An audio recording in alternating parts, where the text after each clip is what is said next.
যদি জান্নাতে যায় তাহলে 100 জন শক্তিশালী পুরুষের যেই ক্ষমতা, আল্লাহ জান্নাতীদেরকে ওই ক্ষমতা দান করবেন।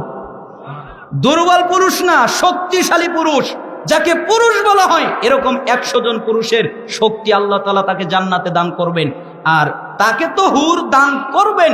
আর স্ত্রী যদি জান্নাতি হয় তাহলে তো স্ত্রী থাকবেই, হুরেরা থাকবে, হুর তার জন্য থাকবে। একটা হুরের সাথে যতবার মনে চায় ততবার সহবাস করবে, ততবার আনন্দ উদযাপন করবে, যতবার মনে চায়।